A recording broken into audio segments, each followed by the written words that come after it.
اعوذ باللہ من الشیطان الرجیم بسم اللہ الرحمن الرحیم مولاي صلی وسلم دائما ابدا علی حبیبک خیر خلق کلہم محمد سید الکونین والثقلین والفریقین من عرب ومن عجم۔ معزز ناظرین و سامعین، پروگرام ٹریجر آف نالج میں آپ کی ہوسٹ سعدیہ جہاں زیب کی طرف سے سب کو السلام علیکم ورحمۃ اللہ وبرکاتہ۔ اللہ تبارک و تعالیٰ کے فضل و کرم سے اور تاجدار کائنات صلی اللہ علیہ وآلہ وسلم کے نالین پاک کے تصدق سے اور حضور شیخ الاسلام پروفیسر ڈاکٹر محمد طاہر القادری کی نظر کرم سے آج جس بک کا ریویو میں آپ کی خدمت میں پیش کرنے لگی ہوں اس کا ٹائٹل ہے مسلمانوں اور غیر مسلموں کے باہمی تعلقات۔ شیخ الاسلام ڈاکٹر محمد طاہر القادری کی یہ کاوش مسلمانوں اور غیر مسلموں کے درمیان تعلقات کی بہتری اور عالمی امن کے قیام کے لیے بہت اہمیت کی حامل ہے۔ اس کتاب کو 2 حصوں میں تقسیم کیا گیا ہے۔ پہلا حصہ انفرادی و معاشرتی تعلقات کے اہم پہلوؤں پر واضح دلائل مہیا کرتا ہے۔ مسلمان ریاست میں غیر مسلموں کی جان و مال کی حفاظت کرنا حکومت کی ذمہ داری ہے۔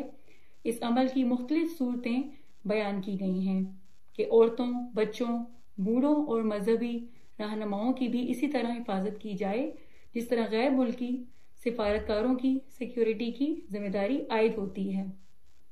اسی طرح غیر مسلم کسانوں، تاجروں اور غیر عسکری لوگوں کی بھی حفاظت کرنا مسلمان حکمرانوں کی اولین ذمہ داری ہے۔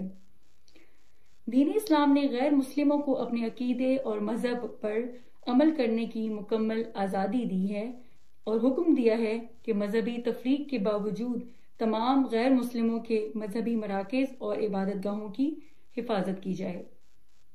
شیخ الاسلام ڈاکٹر محمد طاہر القادری اس مقام پر مختلف مثالیں تحریر کرتے ہیں کہ کس طرح ضعیفوں، محتاجوں، کمزوروں اور ناتواں غیر مسلموں کی مدد کرنی چاہیے۔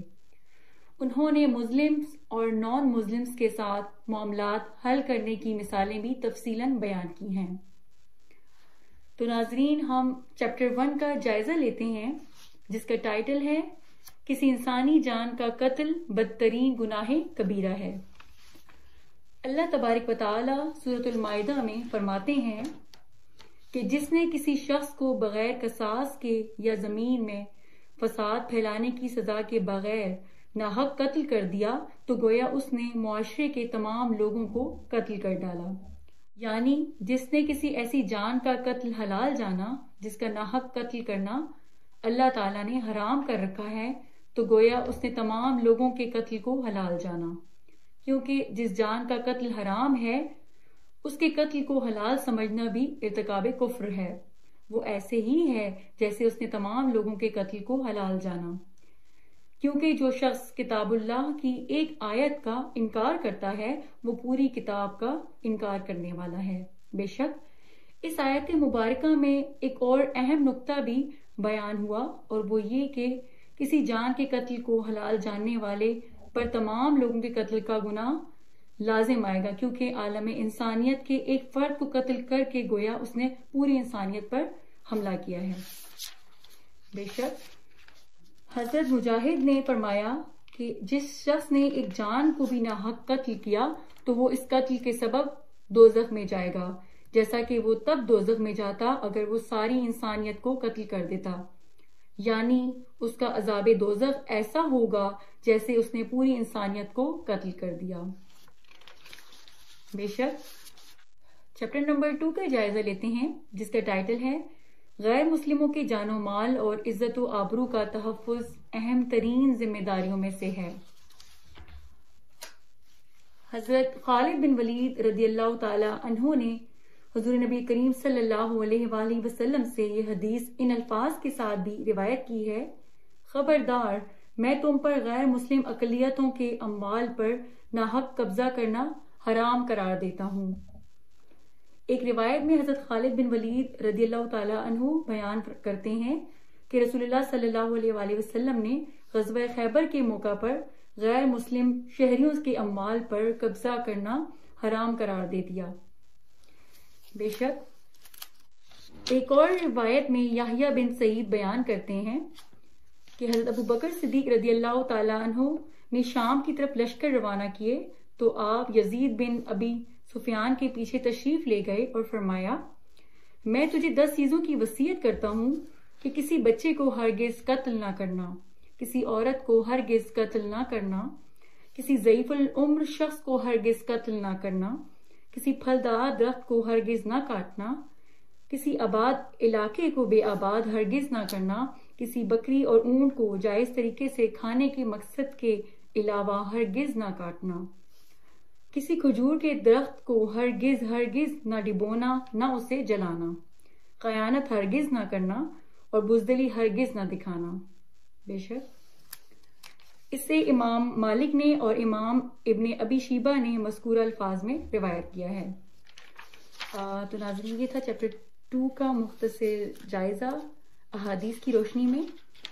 بڑھتے ہیں چیپٹر نمبر 3 کی جانب، جس کا ٹائٹل ہے عورتوں، بچوں، بوڑھوں اور راہبوں کے قتل کی ممانعت۔ حضرت عبداللہ بن عمر رضی اللہ تعالی عنہ بیان کرتے ہیں کہ رسول اللہ صلی اللہ علیہ وآلہ وسلم نے کسی غزوہ میں ایک عورت کو دیکھا جسے قتل کر دیا گیا تھا۔ اس پر آپ صلی اللہ علیہ وآلہ وسلم نے سختی سے عورتوں اور بچوں کو قتل کرنے کی ممانعت فرما دی۔ یہ حدیث متفق علیہ ہے۔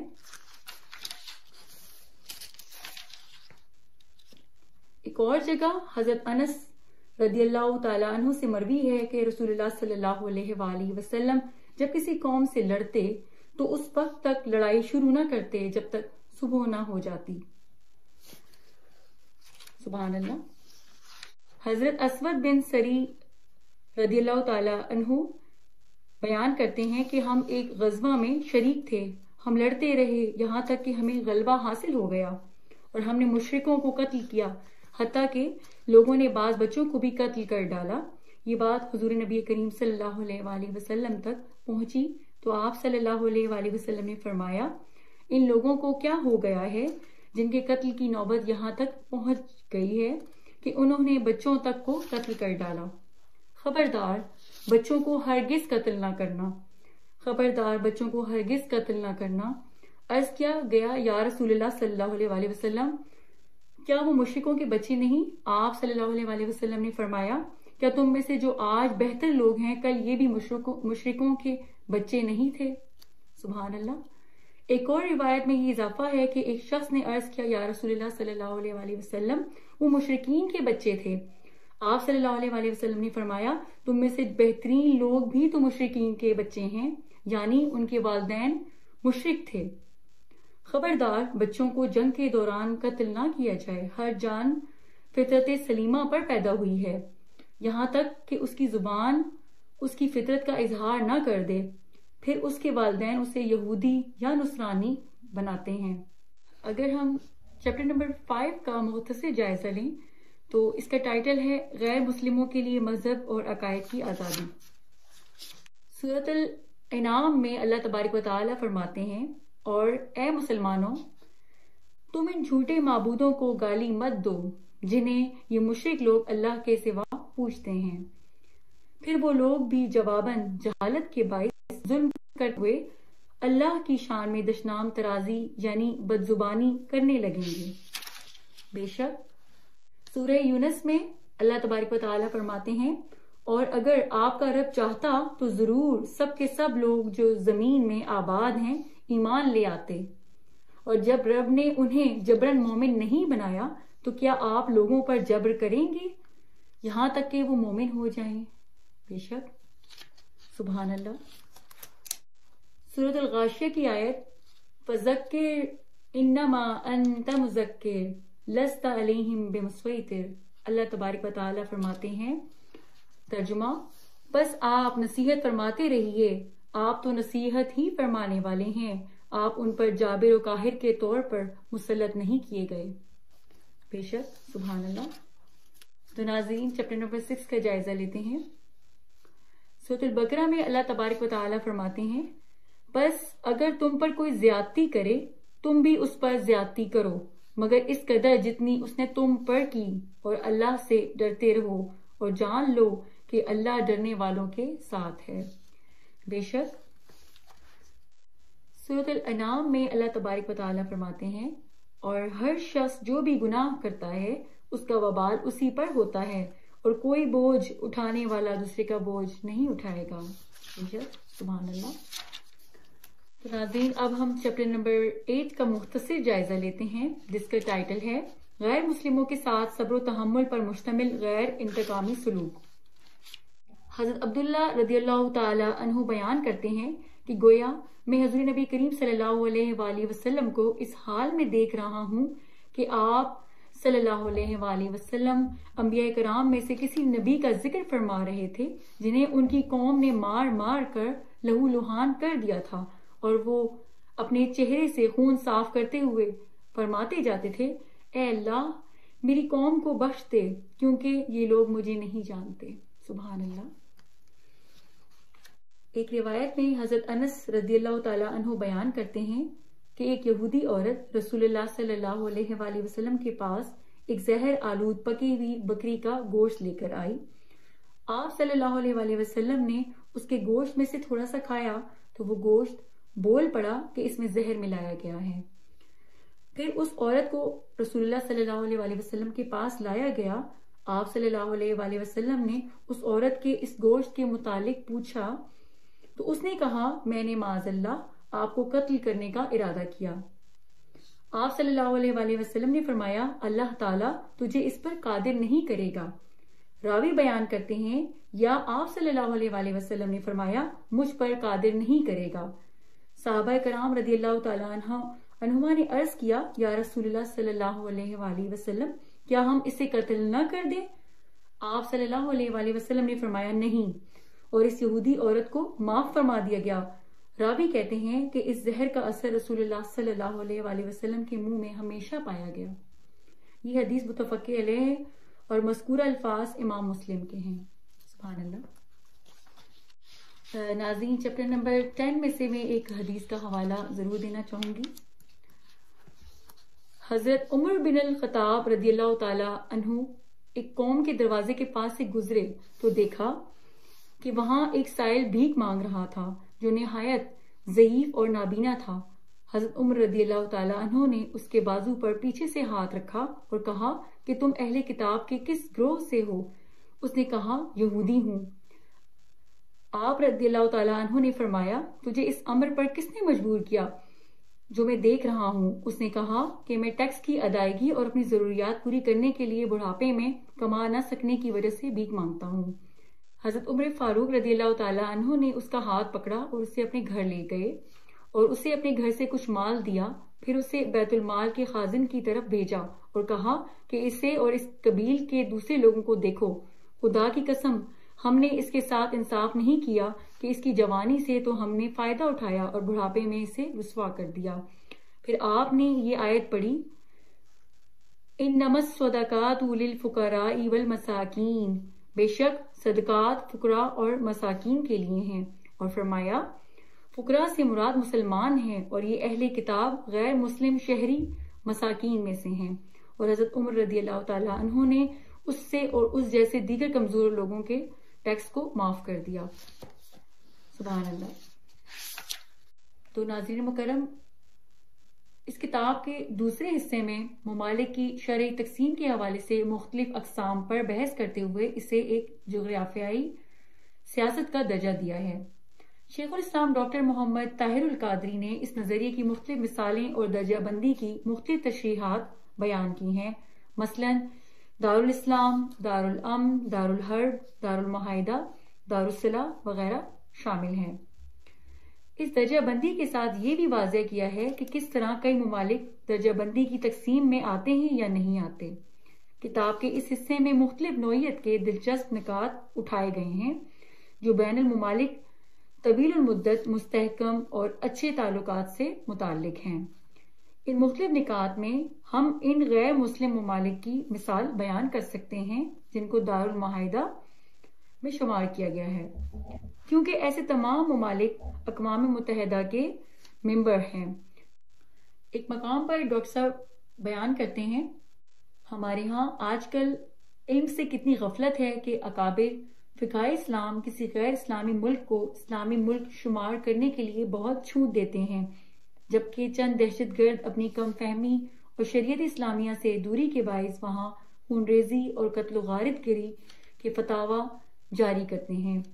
شیخ الاسلام پروفیسر ڈاکٹر محمد طاہر القادری کی یہ وضاحت ایسی مثبت سوچ کا احاطہ کرتی ہے کہ جس کے تحت کیے جانے والے تمام امور گمراہی اور جہالت کی رو میں بہہ کر انتہا پسندی اور غیر متوازن راہ اختیار کرنے کی حوصلہ شکنی کرتے ہیں۔ قابل ذکر بات یہ ہے کہ ان کے دیے گئے دلائل اس قدر واضح ہیں کہ کوئی انہیں رد کرنے کی جرات نہیں کر سکتا۔ اس کے ساتھ ساتھ مسلم اور غیر مسلم تقسیم پر ان کی آراء اور تشریحات سے صرف نظر کرنا بھی کسی صاحب علم کے لیے ممکن نہیں۔ حقیقت یہ ہے کہ اسلام کے بارے میں یہ صحیح علم اور معقول اظہار وقت کی اہم ترین ضرورت ہے۔ ہر شخص ان حالات میں مسلم دنیا میں تیزی سے رونما ہونے والے واقعات اور پیش آمدہ مسائل پر تنقید کرتا نظر آتا ہے۔ موجودہ عالمی تناظر میں خدشات لاحق ہوتے ہیں کہ وہ مسلمان جو رہنمائی کی تلاش میں سرگرداں ہیں وہ کہیں مایوس کن حالات کے باعث اسلام کی فعالیت پسندی اور اثر پذیری کے بارے میں متردد نہ ہو جائیں اور اسلام کی بنیادی روایات سے منحرف ہو کر دوسری سمت نہ بہہ جائیں، جو انہیں ایسا منظرنامہ پیش کرے جو سراسر غلط ہو یا رد عمل پر مبنی غیر متوازن ہو۔ لہٰذا ان خدشات و خطرات کے پیش نظر ایک معقول جواب اور جواز کے طور پر شیخ الاسلام پروفیسر ڈاکٹر محمد طاہر القادری کی یہ تصنیف اپنے قارئین کو اعلیٰ اسلامی اقدار کا قابل قدر معیار مہیا کرتی ہے۔ ان کی اس تاریخ ساز کاوش سے بلا شبہ مختلف معاشروں کے مسلم اور غیر مسلم اپنے نقطہ نظر، آراء اور خیالات سے موازنہ کر کے بھرپور فائدہ اٹھا سکتے ہیں۔